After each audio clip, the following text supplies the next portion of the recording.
Cada noite, antes do pastor Finley falar, temos sido abençoados pelos dedicados e talentosos cantores e músicos glorificando a Deus.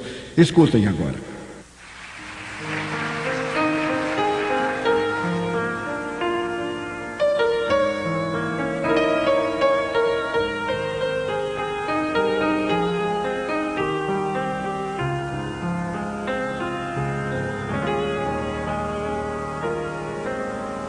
There are times when I wonder what you see in me. Lord, I know I'm not all that I could hope to be. But when you reached your hand of love and moved my soul, I was moved by the love that you must feel. I'm a miracle, Lord. I'm a miracle, Lord. I'm a miracle, Lord, because of you. Because of you. For the rest of my days, I will give you the praise. I'm a miracle, Lord, because of you.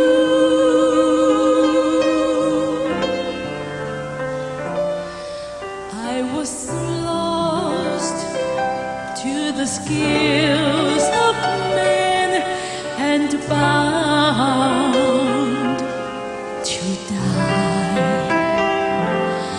But because of your plan for me, you heard, oh, you heard my cry, and you came in response to prayer and eased my pain. So I won't live the rest of my life in vain. I'm a miracle, Lord. I'm a miracle, Lord. I'm a miracle, Lord, because of you. For the rest of my days, I will give you the praise. I'm a miracle, Lord. I am a miracle, Lord. I'm a miracle, Lord,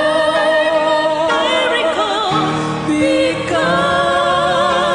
of you.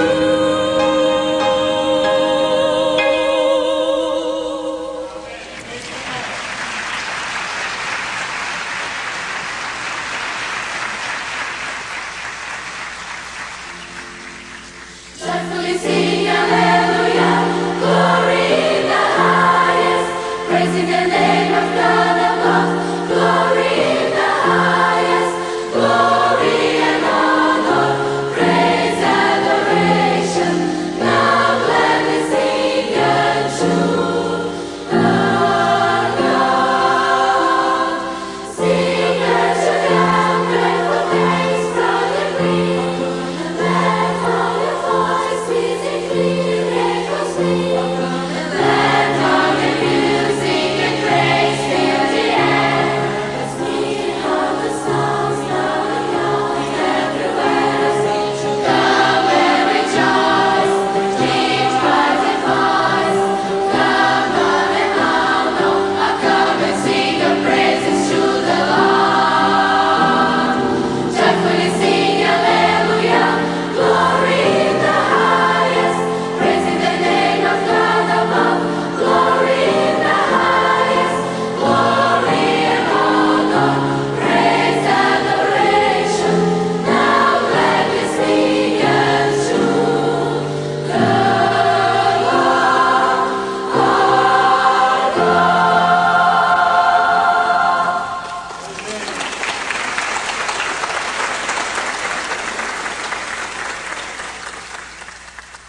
Vamos orar agora ao nosso Deus.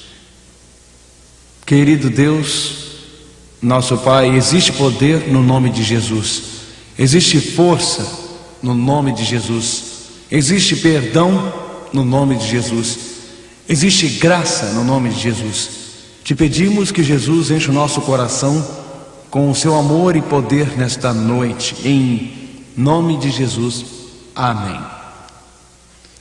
O tópico desta noite é o Espírito Santo e o pecado imperdoável.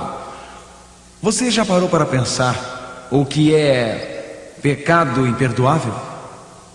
Há algum tempo, ou melhor, anos atrás, eu estava fazendo uma série de reuniões sobre este tema em Fitchburg, Massachusetts.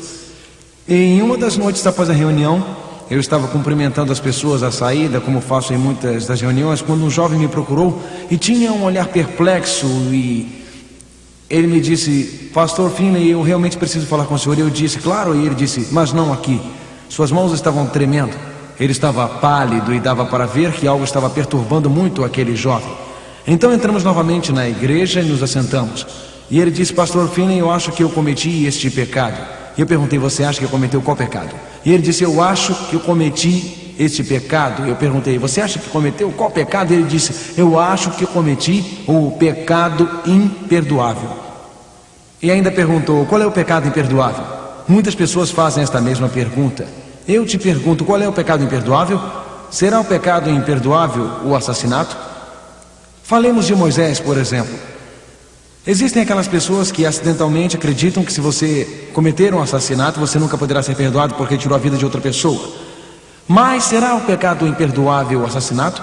Moisés ficou irado quando viu um egípcio espancando um israelita, e Moisés, como resultado disto, pulou no meio daquele conflito, daquela briga, e Moisés, em sua raiva e fúria, tirou a vida daquele egípcio e o enterrou na areia.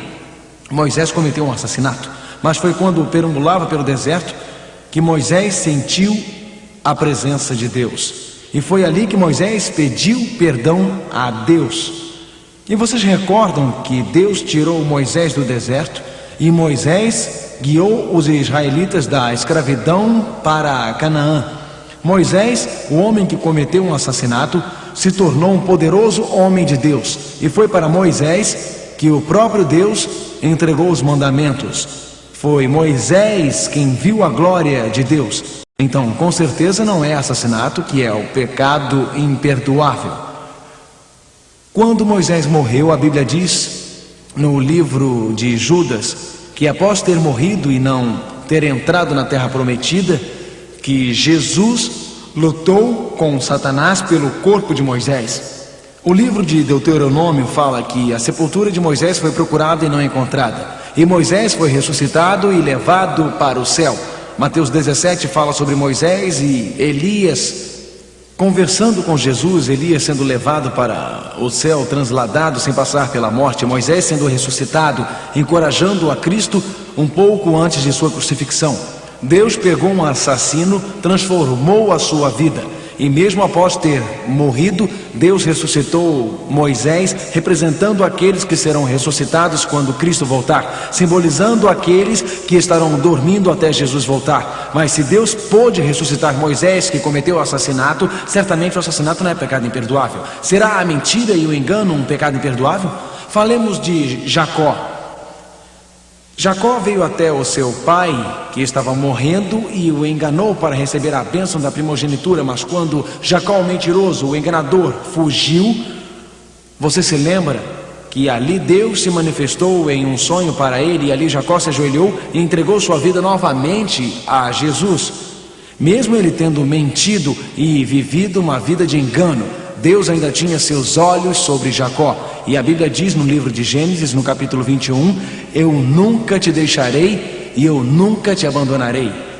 Às vezes nós podemos viver uma vida de engano, uma vida de falsidade, uma vida em que também fugimos de Deus, mas os olhos de Deus estão sobre nós, e Ele diz, eu não vou te deixar e não vou te abandonar. Talvez não estejamos procurando a Deus, mas Ele está sempre nos procurando. Será o pecado imperdoável negar a Cristo? Com certeza não é assassinato. não é a mentira e o engano? Será o pecado imperdoável negar a Jesus Cristo? Será este o pecado? Falemos de Pedro. Pedro estava lá na última ceia e ele diz a Jesus: mesmo que todos te neguem, eu nunca vou te negar. E Jesus disse: antes que o galo cante 3 vezes, tu terás me negado. E Pedro disse: não, Senhor, eu daria a minha vida por ti. Pedro, um dos discípulos, Pedro, um dos seguidores de Cristo, Pedro, um dos que estava com Jesus durante a sua vida neste mundo. Perante a primeira insinuação que uma escrava fez junto à fogueira naquela noite, Pedro esbravejou e amaldiçoou e disse: eu nunca conheci esse homem. Pedro falhou quando Jesus mais precisou de uma palavra de encorajamento. Mas Pedro, que negou a Jesus com maldições e palavrões, este Pedro que escolheu errado quando sabia o que era certo, este Pedro que se afastou de Jesus Cristo amaldiçoando, a Bíblia diz que ele saiu e chorou amargamente. E Deus fez dele um novo Pedro. A Bíblia nos fala isto. Pedro chorou amargamente e Deus fez dele um novo homem. E nós vemos um Pedro convertido no dia de Pentecostes, pregando poderosamente o Evangelho, e 3.000 foram batizados. Mesmo quando nos afastamos dele, mesmo quando nós o negamos e sabíamos que deveríamos representá-lo. Você tem falhado quando sabia que estava contando com você? Tem você se afastado dele às vezes? Tem você tragicamente negado a Cristo? Ele o levanta para reconstituí-lo novamente. Jesus faz isso. Será o pecado imperdoável negar a Jesus e perseguir o povo de Deus? Talvez seja este o pecado imperdoável. Talvez seja matando o povo de Deus. Mas espere um pouco. E que tal o apóstolo Paulo? Consideremos Paulo, perseguidor. Paulo que se deleitava em destruir o povo de Deus. Ali na estrada de Damasco, Saulo até então, estava viajando pela estrada de Damasco e viu uma luz gloriosa e, ao vê-la, ele caiu ao chão. E a voz do céu disse: eu sou Jesus Cristo a quem você persegue. Deus fez Paulo parar. Saulo, este perseguidor dos cristãos, e ao Cristo pará-lo, Saulo transformou-se em Paulo, o poderoso apóstolo, o pregador do Novo Testamento, que escreveu os livros de Colossenses, Gálatas, Efésios, Filipenses, Romanos e Coríntios, e muitos outros. Nós podemos ser terríveis pecadores, mas temos um poderoso Salvador, porque a graça de Deus é sempre maior que a nossa necessidade. A graça de Deus é sempre maior do que o nosso pecado. O poder de Deus é sempre maior do que as correntes que nos prendem. Não, com certeza o pecado imperdoável não é o assassinato, não é o engano, não é a mentira, não é negando a Jesus, não é também o perseguidor do povo de Deus, e certamente não é o adultério, porque Maria cometeu adultério e Jesus disse: vai e não peques mais. Eu também não te condeno. Mas o que será então o pecado imperdoável? O que é que a Bíblia ensina a respeito do pecado imperdoável? A Bíblia diz o seguinte em 1 João 1,9, leiam comigo: se confessarmos os nossos pecados, Ele é fiel e justo para nos perdoar os pecados e nos purificar de toda a injustiça. Se nós confessarmos os nossos pecados, Ele vai nos perdoar. Portanto, o pecado imperdoável deve ser um pecado que nós não confessamos, deve ser um pecado que nós acariciamos, deve ser uma atitude pecaminosa de rebelião para com Deus, porque a Bíblia nos diz que se confessarmos, Ele irá nos perdoar. Bem, eu já ouvi pessoas dizerem: Mark, eu me sinto tão culpado por isso que tenho feito, por causa deste adultério que eu cometi, por causa deste roubo que eu estive envolvido, por causa da minha raiva, a minha amargura, estou isolado da minha família. Mark, eu me sinto tão culpado, será que posso ser perdoado? A Bíblia diz: se confessarmos os nossos pecados, Deus irá perdoá-los. Se você diz que os teus pecados são muito grandes para Jesus perdoá-los, você torna Jesus um mentiroso. Jesus disse que se nós achegarmos a Ele com corações contritos e humildes, Ele irá perdoar-nos. No livro de Hebreus, A Bíblia explica desta forma, Hebreus 8:12, porque serei misericordioso para com suas iniquidades, e de seus pecados e de suas prevaricações não me lembrarei mais. Será que Deus tem uma memória curta? A minha Bíblia diz, e de suas prevaricações lembrarei por quanto tempo? Não mais. Tem Deus uma memória curta quando se trata de pecados que nós confessamos? Agora, se Deus não se lembra mais de seus pecados, minha senhora, quando você os confessa, por que é que seu esposo continua lembrando deles? Eu não deveria dizer isto, não é? Mulheres, por que é que vocês ficam relembrando seus maridos? E deixe-me então fazer uma outra pergunta. Se quando você confessa o seu pecado, Deus diz, eu não vou mais lembrar deles, por que é que você continua lembrando deles? Por que continua se condenando? Por que é que você vive em condenação? A Bíblia diz, porque serei misericordioso para com suas iniquidades e de seus pecados e de suas prevaricações não me lembrarei mais. Se Deus se esquece deles, uma vez que você os confessa, você também deverá esquecer deles. Vá em paz, você está limpo em Jesus.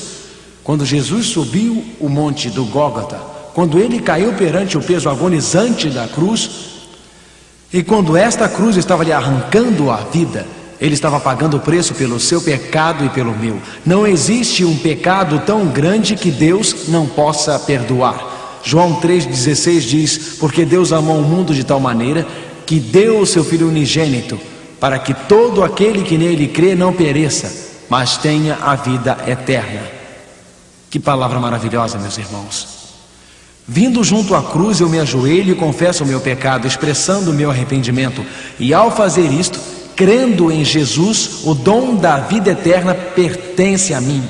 Então vocês podem me perguntar, Marco, você quer dizer que não existe tal pecado chamado pecado imperdoável? A Bíblia diz, em João 1, versículo 7, que o sangue de Jesus nos purifica de todo o pecado. Portanto, o único pecado que é imperdoável é o pecado que eu não confesso, e o pecado que eu não permito que o sangue de Jesus purifique. Você pode dizer, como isto acontece? Como explicaria este pecado imperdoável? Bem, leamos um texto da Bíblia referente ao pecado imperdoável. Vamos ler aqui como Jesus descreveu o pecado imperdoável, e vamos ver se aprendemos alguma coisa a respeito deste pecado. Leiam comigo. Em verdade eu te digo, toda forma de pecado e blasfêmia serão perdoados dentre os homens, mas a blasfêmia contra o Espírito Santo não será perdoada. E quem proferir alguma blasfêmia contra o Filho de Deus, ser-lhe-á perdoada. Porém, se alguém proferir alguma blasfêmia contra o Espírito Santo, esta não será perdoada, nem neste mundo, nem no mundo por vir. Seja lá qual for o pecado imperdoável, tem a ver com o pecado contra o Espírito Santo. Então, isto é o que a Bíblia diz. Mas a Bíblia diz que toda forma de pecado e blasfêmia são perdoados entre os homens. Bem, o que quer dizer a palavra forma? A palavra forma quer dizer tipo ou semelhança. Então sabemos que todo tipo de pecado será perdoado. Toda semelhança de pecado será perdoada. Portanto, o pecado imperdoável não é qualquer pecado que você nomear: adultério, assassinato, punho fechado contra Deus, impaciência, mentira, engano, roubo. Diz que toda forma, todo tipo ou semelhança de pecado será perdoado. Portanto, o pecado imperdoável não é um tipo ou semelhança de pecado. Qualquer pecado que cometemos, Deus o perdoará se viermos a Ele confessando. Então, o pecado imperdoável deve ser uma contínua rejeição aos apelos do Espírito Santo. Por exemplo, suponhamos que eu fique desobedecendo meu produtor Bruce e ele sempre me diz, mantenha-se na luz, mas eu começo a ir nesta direção. E ali está um pouco escuro, mas aqui está claro. E então estou indo para o escuro e ele está começando a ficar meio nervoso. Ele começa a chamar Mark, volte, Mark, volte. Eu não obedeço e continuo andando e ele continua, Mark, volte. Bruce, você ainda está aí? Bruce, você está aí? Ele ainda está lá e me chamando, mas eu estou fora do alcance de Bruce agora. Não porque ele parou de me chamar, mas eu estava tão longe no escuro que eu fiquei fora do seu alcance. Muito bem, qual é o pecado imperdoável? O pecado imperdoável não é o primeiro passo que você toma ou o segundo passo que toma, mas sim quando Deus chama você e continua se afastando persistentemente. É possível que a mente esteja tão calejada e o coração tão endurecido que você não mais possa ouvir a voz de Deus. Você não mais sinta os apelos de Deus. Mas isso quer dizer que todo mundo que mais ou menos nega a voz de Deus e rejeita os apelos de Deus tem cometido pecado imperdoável? De jeito nenhum. Existem muitas pessoas que acham que não ouvem a voz de Deus e o seu coração está meio endurecido. Mas acontece um evento dramático em sua vida, algum evento acontece e eles se voltam para Deus. Mas é possível, de acordo com a Bíblia, de entrar em um estado de pecado e pecamos continuamente e você endurece o seu coração, não porque Deus parou de te chamar, Ele continua a te chamar, mas você não pode mais ouvi-lo. Mas você pode dizer: Marco, o motivo que você está compartilhando este assunto conosco é porque você deduz que alguém aqui cometeu pecado imperdoável. Olha, se você tivesse cometido pecado imperdoável, não estaria interessado em um encontro como este, não estaria interessado em coisas espirituais, não teria nenhum interesse na Bíblia, não teria nenhum interesse em Jesus, nenhum interesse em coisas referentes a Deus. Mas escute, nós somente podemos entender o pecado imperdoável se nós compreendermos como o Espírito Santo tem trabalhado através da Bíblia. Somente se compreendermos o Espírito Santo. Como é que o Espírito Santo trabalha no seu coração? O que acontece na sua vida quando o Espírito Santo começa a trabalhar? O cristianismo não é uma ilha. O cristianismo não é um conjunto de crenças onde você obedece a certas doutrinas. Porém, o cristianismo possui doutrinas. Mas o comunismo também tem o que eles chamam de as doutrinas do comunismo. Portanto, se o cristianismo é só doutrina, é só isto, um monte de doutrinas frias, é só isto que ele é, então os comunistas também possuem doutrinas. E os confucionistas também possuem. Mas você pode dizer: estas são as verdadeiras doutrinas e você está certo. Mas se o cristianismo só possui doutrinas, onde está o poder? Não tem poder algum. Portanto, o cristianismo não é só um conjunto de crenças nas doutrinas, o que também o é, mas é mais do que isto. O cristianismo tem a ver com o sobrenatural, o poder do Espírito Santo, que quando entra em sua vida transforma drasticamente. Você se torna uma pessoa totalmente diferente. Vamos voltar a estudar um pouco mais sobre este magnífico poder do Espírito Santo na Bíblia e ver como é que pode entrar em nossa vida. Lá na criação, a Bíblia diz em Gênesis 1, verso 2: E a terra era sem forma e vazia, e havia trevas sobre a face do abismo, e o Espírito de Deus se movia sobre a face das águas. Você leu que em Gênesis diz: façamos o homem à nossa imagem e conforme a nossa semelhança. Então, o Pai, o Filho e o Espírito Santo participaram da criação.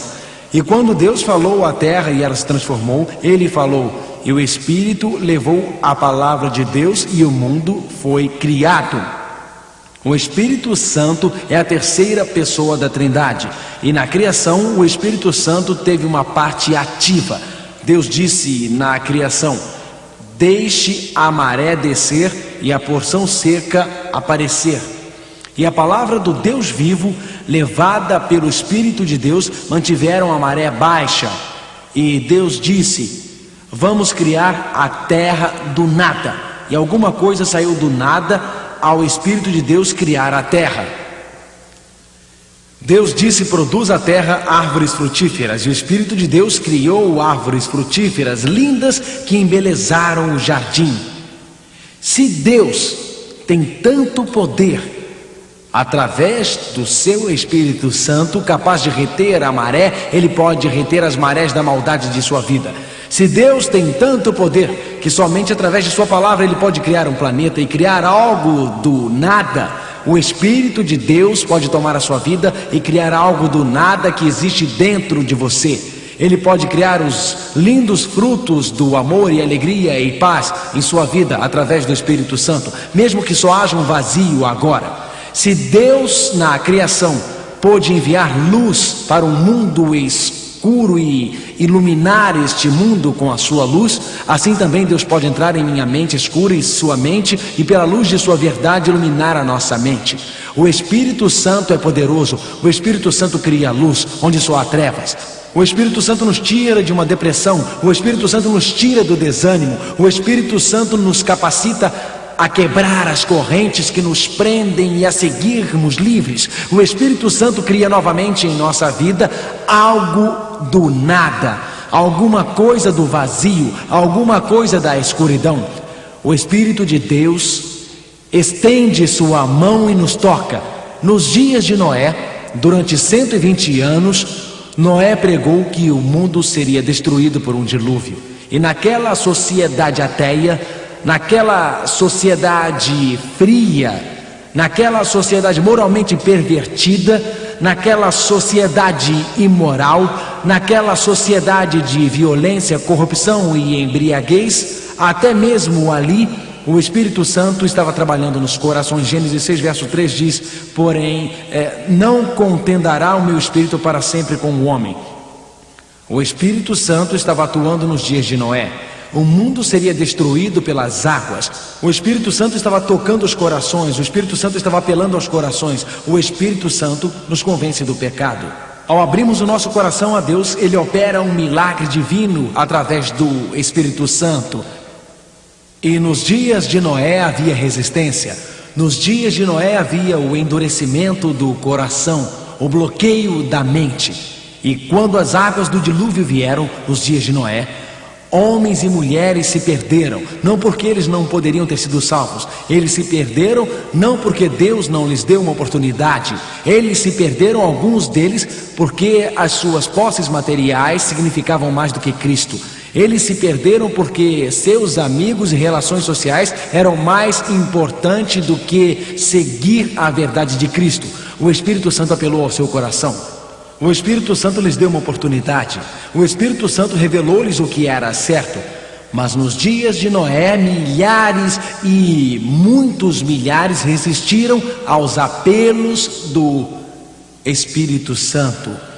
Ao você estudar a sua Bíblia, e o Espírito Santo o impressiona a fazer algo. Se você resiste ao Espírito Santo, se torna uma coisa muito séria. A Bíblia diz em João 10, verso 8: e quando ele vier, convencerá o mundo do pecado e da justiça e do juízo. Quem é que faz você sentir que alguma coisa que você fez está errada? Já teve um sentimento terrível ao fazer algo que sabia que estava errado? Quando eu tinha 17 anos, eu estava me tornando um cristão. E até então eu já havia feito na minha vida as coisas que eu queria fazer. E eu estava me tornando um cristão aos 17. E durante este processo, um de meus amigos me disse: Mark, vamos entrar escondidos em um cinema. Eu estava sob bastante pressão de meus amigos naquela época, sob bastante influência de meus amigos. Eu já era um rapaz de 17 anos.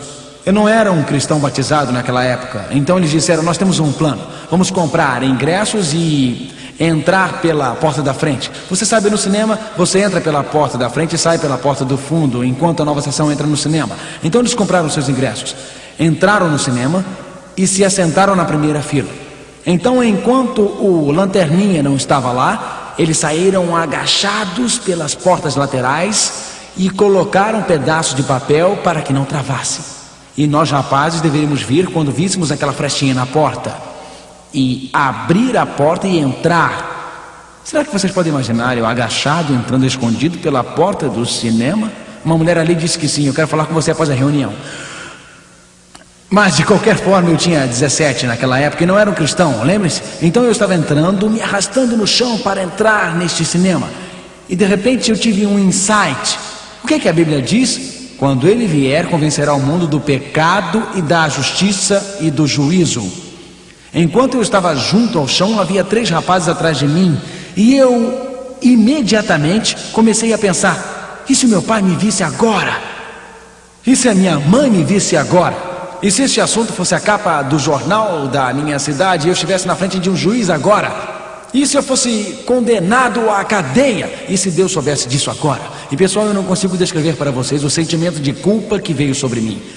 Deus estava me convencendo, eu não podia prosseguir, minhas mãos e pés estavam paralisados como uma estátua. Imediatamente eu dei um pulo e disse: tchau, pessoal, e saí correndo do cinema. Você sabe quando Deus nos convence de alguma coisa? E você já ouviu aquela voz na consciência, não ouviu? Você começou um relacionamento que sabe que é errado. Você o quer, mas sabe que está errado. E se o Espírito Santo começar a falar ao seu coração, não a rejeite, não a rejeite. Tem dado um jeitinho nas finanças de seus negócios? um pouquinho desonesto em suas transações comerciais. E dentro do seu coração existe algo ali, isto não está certo, o jeito que está fazendo essa transação não está correto. Não rejeite isto em seu coração, é Deus te convencendo do pecado. Você sente que Deus está te levando a guardar o sábado bíblico e mesmo assim precisa trabalhar e você se sente desconfortável. Este é o Espírito Santo. Você sente que Deus está querendo tirar você de algum desses vícios como álcool e tabaco, mas você continua a fumar. Deixe o Espírito Santo te convencer do pecado e venha a Jesus. E deixe o poder de Deus que trouxe este mundo à existência trazer uma nova vida para o seu coração. Você sabe quando Jesus foi batizado? A Bíblia diz que ao ele ser batizado, o Espírito Santo desceu sobre ele. Isto não quer dizer que Jesus não tinha o Espírito Santo antes, mas ele estava entrando em um período especial de tentação no deserto. E ao Jesus se dirigir para o deserto para ser tentado, o Espírito Santo desceu em forma de pomba para prepará-lo contra as tentações de Satanás. As boas novas são que o Espírito Santo nos fortalece contra as tentações. Satanás não pode nos vencer, ele não é capaz de nos vencer. Mas ao dedicarmos o nosso coração a Deus, uma transformação acontece. E a Bíblia chama esta transformação de um novo nascimento. Nós nascemos biologicamente uma vez. Notem, Jesus está conversando com Nicodemos. Nicodemos possuía o sistema certo de crença, porém parcial. Nicodemos era um judeu. Os judeus eram um povo escolhido por Deus. Nicodemos via a religião como formal e estrutural. Jesus disse a Nicodemos: o vento assopra onde quer, e ouves a sua voz, mas não sabes de onde vem, nem para onde vai. Então Jesus diz em João 3, verso 8: assim é todo aquele que é nascido do Espírito. Jesus está falando de nascimento biológico. Geneticamente eu possuo certas características de meus pais, mas Jesus então continua dizendo: existe um novo nascimento. O Espírito Santo entrará em sua vida, se você o permitir. O Espírito Santo irá transformar sua vida, se você o permitir. O Espírito Santo irá fazer de você uma total e completa nova criatura. Tem você vindo a Jesus? Tem você se ajoelhado perante Ele no silêncio de seu quarto? Tem você pedido que remova o ódio e a mágoa, o medo e a vaidade? Você já ajoelhou perante Ele e disse: ó Senhor, eu sou teu e eu não consigo me mudar? Você está lutando, tem vindo a estas reuniões e talvez tenha tido verdadeiras lutas, queria fazer mudanças em sua vida e não pôde. A chave do sucesso é abrir o coração. Através de escolha consciente, há um poder que não está em nós, que pode nos mudar radicalmente. O Espírito Santo nos convence do pecado. O Espírito Santo transforma o nosso coração. O Espírito Santo nos leva para a verdade. Você percebe quem é que revela a verdade para nós? Percebem? O Espírito Santo é o canal de comunicação. Mas quando vier aquele Espírito de verdade, ele vos guiará em toda a verdade. Porque não falará de si mesmo, mas dirá tudo o que tiver ouvido e vos anunciará o que há de vir. João 16, versículo 13. A Bíblia nos diz que o Espírito Santo nos guia para a verdade. Ao você vir para essas reuniões, você tem visto as verdades da Bíblia. A verdade que Jesus pode te salvar. Quem está revelando isso para você? Jesus, através do Espírito Santo. Ao você fazer a sua escolha que quer ser um cristão, quem está impressionando você? O Espírito Santo, isso mesmo. Ao virmos aqui e estudarmos o fato que Jesus está voltando nas nuvens e que todo olho verá e todo ouvido ouvirá, que não será uma arrebatação especial, quem está revelando a verdade da Bíblia para você? Foi Jesus através do Espírito Santo, foi o Espírito Santo quem revelou a verdade de que quando você morre você descansa até a ressurreição. Foi o Espírito Santo. Quem revelou a verdade de que o seu corpo é o templo do Espírito Santo foi o Espírito Santo. Quem foi que te impressionou durante essas reuniões para deixar de lado o álcool e tabaco e alimentos imundos? Quem te impressionou para guardar o sábado bíblico foi o Espírito Santo. Agora eu quero que vocês prestem atenção. Quem é que nos guia para toda a verdade? A Bíblia diz: quando vier aquele Espírito de verdade, ele vos guiará em toda a verdade. Se o Espírito Santo me guia para a verdade, isto então significa que se eu rejeito a verdade ou resisto à verdade, eu estou de fato levantando as minhas mãos contra o Espírito Santo que está me guiando para a verdade. Se a função do Espírito Santo é de abrir a minha mente, e se eu não estou aqui nesta reunião por um acidente, e se Deus me trouxe aqui para ouvir e entender as verdades sobre Deus, quando eu vejo a verdade, quando eu compreendo a verdade, quando eu entendo a verdade, falhar em andar na verdade, o que eu sei que no meu coração que é a verdade, e na verdade está rejeitando os apelos do Espírito Santo, será esse o pecado imperdoável? Certamente que não. Mas eu vou te dizer uma coisa: se eu tomo um passo nessa direção é uma coisa, porém se eu continuo a ir por este caminho, muito em breve eu vou estar fora do alcance do som da voz do meu diretor. E se eu endureço a minha mente para dizer não para Deus e começo a fechar as janelas da verdade, a minha alma logo estará em trevas. A única segurança é quando Deus revela a verdade na Bíblia para ser seguida. A única segurança é quando Deus me mostra alguma coisa nova. Eu devo dizer obrigado, Jesus, pelo Espírito Santo. Vocês sabem, existem tantos cristãos que vêm a reuniões como esta, e eles têm amado a Jesus, têm seguido a Jesus, e dizem: eu tenho seguido a Jesus a minha vida inteira. Você quer dizer que eu tenho errado em tudo que eu tenho feito? Jesus te amou tanto, meu amigo, que Ele enviou o Espírito Santo diretamente ao seu coração para lhe ensinar mais, para que você possa aprender algo mais.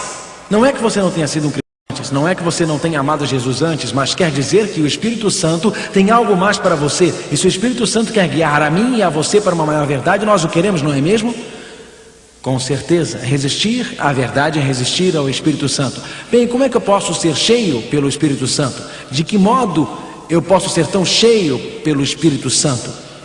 Sabem, eu sempre tenho pessoas me perguntando: Mark, o que significa ser cheio do Espírito Santo? Quando Jesus ascendeu para o céu, Ele prometeu o dom do Espírito.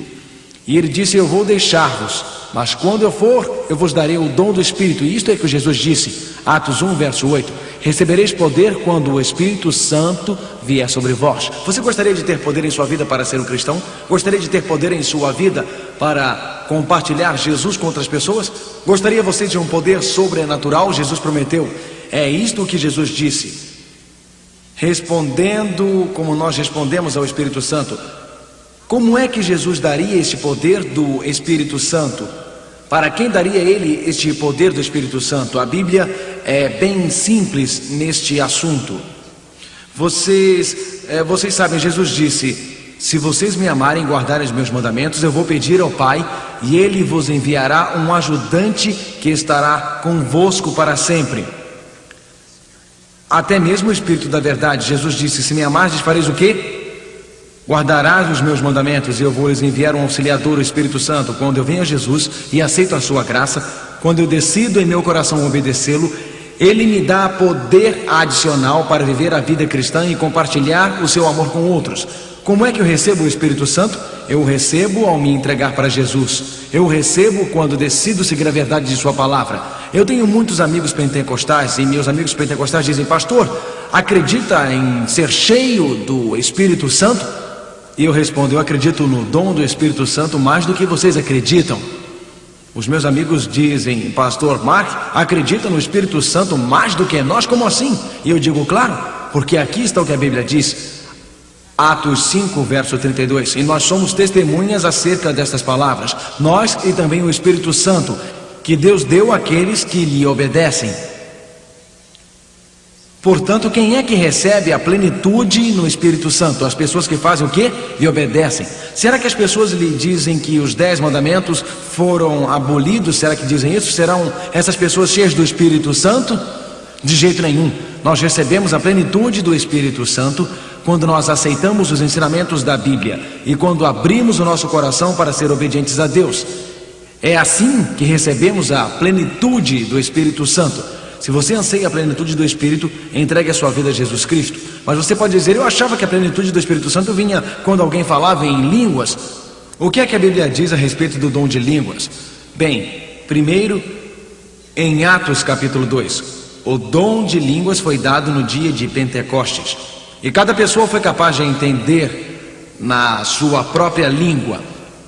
Agora, no dia de Pentecostes, havia medos e pardos e elamitas e pessoas de outras nacionalidades. No dia de Pentecostes, o dom de línguas foi uma verdadeira linguagem que Jesus deu aos discípulos. Uma língua que eles nunca haviam aprendido. E o propósito daquela língua era pregar o Evangelho. Deus quebrou as barreiras das línguas. Alguém perguntou: Mark, você acredita no dom de línguas? Você precisa do dom de línguas para me traduzir em 13 idiomas? Porque como é que os poloneses e os tchecoslovaquianos e os nossos noruegueses, Deus usa o dom de uma língua que existe? E quando o pastor Romano Chalupka aprende a falar inglês em um pequeno espaço de tempo na Inglaterra, e portanto meses mais tarde ou anos se torna um tradutor, isto é Deus lhe dando o dom de inglês para que ele possa comunicar-se entre os poloneses. Certamente o dom de línguas é uma linguagem real para compartilhar o Evangelho. Mas alguém diz em 1 Coríntios, eles estavam orando em línguas. Em 1 Coríntios, estes crentes de Coríntio estavam usando este dom verdadeiro de línguas erradamente. Alguns estavam de pé aqui, outros ali, com línguas que eram reais, que Deus havia lhes dado, mas ninguém em sua congregação as sabia falar. Então o apóstolo teve que escrever para estas pessoas que estavam usando o dom de línguas erradamente. E Paulo disse: seria melhor que falasse apenas 5 palavras de meu conhecimento do que 10.000 em língua que não tivesse conhecimento. O dom de línguas era o dom de línguas faladas na época. E Paulo diz: está bem, igreja de Coríntio, se vocês vão falar em línguas, e existe presente várias línguas que são faladas, aqui está o que vocês precisam fazer primeiro. O dom de línguas é um sinal, não para os crentes, mas para os que não creem. Vocês sabem, existem muitas igrejas hoje que centenas de pessoas falam em uma língua que ninguém entende. O dom de línguas é um sinal para os que não creem, não para os crentes. Você não precisa dela na igreja, porque nós todos entendemos uns aos outros. Por que então para os que não creem? Porque se há um não crente que não conhece a verdade, e Deus dá uma linguagem entendível para se comunicar, e às vezes em terras e em selvas muito distantes, isto acontece ainda hoje. Missionários que não conhecem o idioma recebem o dom ainda hoje. Notem que Paulo diz: se vocês usarem línguas na igreja, apenas 2 ou 3 pessoas devem falar estas línguas por vez. Não 1.500, não 100, todas de uma só vez. Não uma grande confusão. Deve haver um tradutor para que enquanto uma pessoa fale, a outra traduza para os que não a compreendem. Porque línguas foram designadas para uma comunicação inteligente. A Bíblia diz: o indivíduo precisa estar em controle de suas palavras e ações. Em outras palavras, o genuíno Espírito Santo nunca confunde a mente. O que quer dizer que fomos feitos à imagem de Deus? Que Deus nos deu uma mente. Portanto, o Espírito Santo não confunde a mente. A coisa é feita à imagem de Deus para me oferecer alguma coisa que eu não posso compreender. Deus não é glorificado ao falar uma língua que não entendo. Qual é então o verdadeiro dom de línguas? O verdadeiro dom de Deus é uma linguagem de verdade que Deus concede ocasionalmente, miraculosamente, para traduzir e interpretar ao pregar o Evangelho. Certamente, quando nós somos cheios do Espírito Santo, a Bíblia diz em 1 Coríntios 14, verso 33, leiam: porque Deus não é Deus de confusão, senão do que? De paz. Ser cheio do Espírito Santo quer dizer que estou ajoelhado em arrependimento. Estar cheio do Espírito Santo significa que eu tenho um coração que ama Jesus profundamente. Estar cheio do Espírito Santo significa que tenho uma mente que está cheia da verdade da palavra de Deus. Estar cheio do Espírito Santo significa que eu tenho um anseio de conhecer a verdade, que eu estou determinado em conhecer a verdade. A Bíblia diz em Salmos 51, verso 11: não me lances fora de tua presença, e não retires de mim o teu Espírito Santo. Quando eu continuo a pecar, eu sei que está errado. Quando eu rejeito a Deus, eu sei o que está errado. Quando eu me afasto das verdades da Bíblia, eu sei o que está errado. Deus diz: você está andando em terreno perigoso, porque está fechando a sua mente e está endurecendo o seu coração ao Espírito Santo. A Bíblia diz em Salmos 19, verso 13: também da soberba guarda o teu servo, para que não assenhorie de mim. Então serei sincero e ficarei limpo de grande transgressão. A grande transgressão é o pecado imperdoável. Que coisa perigosa endurecer o meu coração. Que coisa perigosa me afastar de Deus. Quando Maria estava cometendo adultério, Jesus disse: você está perdoada, mas vai e não peque mais, Maria. Não endureça o seu coração, não caleje o seu coração, Maria. Vá, mas Maria, não peques mais. É muito perigoso ficar rejeitando a Deus e aos seus apelos. É muito perigoso ficar rejeitando ao Deus que continuamente está nos chamando, porque a persistência em pecar enrijece o coração. Pecado contínuo bloqueia a mente. O pecado imperdoável acontece quando qualquer indivíduo repetidamente diz não para Deus, e esta pessoa pode chegar ao ponto em que o seu coração e a mente estão endurecidos. Pense na história de Saul na Bíblia. Deus enviou o profeta Samuel para Saul, e Saul resistiu ao profeta. Saul resistiu à verdade da palavra de Deus, e Samuel disse: tem porventura o Senhor tanto prazer em holocaustos e sacrifícios, como em que se obedeça à palavra do Senhor? Eis que obedecer é melhor do que o sacrificar, e o atender melhor do que a gordura de carneiros. Samuel, profeta, disse: Saul, todos os seus presentes para Deus não farão muita diferença se você continuar a rejeitá-lo. Saul, todos os teus presentes não adiantarão se continuar a se afastar dele. Saul, se você continuar a endurecer a sua mente, estará com problemas. Se continuar a fechar o seu coração, está encrencado. Saul rejeitou a verdade e entrou na caverna de uma bruxa para pegar informação. Nos últimos dias da história deste mundo, cada ser humano será cheio do Espírito de Deus, ou se endurecer a sua mente, será possuído pelo poder de demônios. A Bíblia diz que nos últimos dias será a verdade ou a mentira. Nos últimos dias será um coração aberto para Deus ou um coração fechado para Deus. Hoje existem os que estão abertos para Deus e dizem: Senhor, diga o que queres que eu faça e eu faço. Existem os que são fechados para Deus e dizem: Deus, eu não quero conhecê-lo. Mas uma grande maioria neste mundo diz: bem, Deus, às vezes sim e às vezes não. Mas a minoria intermediária está se dirigindo para o caminho certo. Existe uma grande polêmica acontecendo agora, uma grande divisão está acontecendo agora. Você pode ver isto na sua vida. Alguns de seus amigos estão ficando mais espirituais, eles estão ficando mais interessados na Bíblia, estão orando mais. Mas outras pessoas estão endurecendo o seu coração, estão trancados em suas convicções religiosas, trancados em suas igrejas, ou não se importam com o que Deus tem para dizer, o que está acontecendo com eles. Este é o apelo final de Deus. Estes são os últimos dias de Deus para nós. A Bíblia diz que Saul se afastou, e quando Saul se afastou, 1 Samuel 16:14, e o Espírito do Senhor se retirou de Saul, e o assombrava um espírito mau da parte deste. Um espírito mau o assombrava.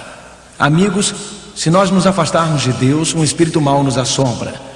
Se nos afastamos da verdade, um espírito mau nos assombra. Mas se abrirmos o nosso coração a Jesus, o seu Espírito Santo entrará na nossa vida. Sua graça perdoa o nosso pecado. O seu poder perdoa o nosso pecado. O seu poder transforma as nossas vidas. E olhamos para cima, e Deus sorri lá do céu e nos salva para o seu reino. E nesta noite, amigo, tem você aberto o seu coração para Jesus?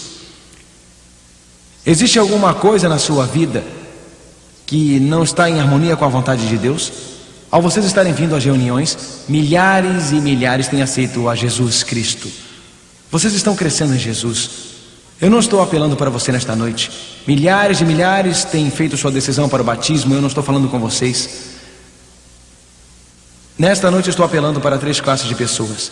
Primeiro, alguém que está neste auditório nesta noite, mas existe alguma coisa entre você e Jesus. Talvez seja um membro de igreja, talvez não, mas existe algum pecado em sua vida. Eu estou apelando para você nesta noite. Você sabe que está lá. Algum pecado secreto, algum pecado escondido está te incomodando, está te atrapalhando. Algum comportamento, algum hábito. E nesta noite você quer dizer: Jesus, eu quero abandonar esta vida. Jesus, nesta noite eu quero lhe entregar algo que me perturba. Jesus, esta noite eu não quero nada entre mim e o Senhor. Se há algum pecado nesta noite, você sabe que está lá. Você o está cultivando. Por que não dizer: Senhor, eu estou abrindo meu coração nesta noite. Pode ser que haja pessoas aqui, milhares delas aqui em Orlando, ao redor dos Estados Unidos e Canadá, e você sabe que tem aprendido a verdade nestas reuniões, mas você tem adiado. Você leu em sua Bíblia que o seu corpo é o templo do Espírito Santo e que Ele quer que deixe o álcool e o cigarro. Talvez a Bíblia o está guiando para guardar o sábado bíblico, mas existe uma verdade que Deus quer enviar a você. Talvez tenha saído dos braços de Deus e Deus o está levantando de volta para se rebatizar, para ser limpo pelas águas novamente. Talvez você ainda não tenha feito a sua decisão para o batismo e Deus está falando a você a respeito disto. Eu vou convidar todos para se levantar, as congregações ao redor do mundo. Eu quero que levantemos para cantar um hino maravilhoso. Vamos todos levantar, onde quer que esteja, ao redor dos Estados Unidos, ao redor do Canadá, ao redor do mundo. Jennifer irá cantar aquele hino maravilhoso, o hino universal chamado Tal Qual Estou. Agora, amigos, escutem, onde quer que você esteja, ouça. Just as I am, without one plea, but that thy blood was shed for me, and that thou bidst me come to thee, O Lamb Press right in, folks, as you come. of God. I come.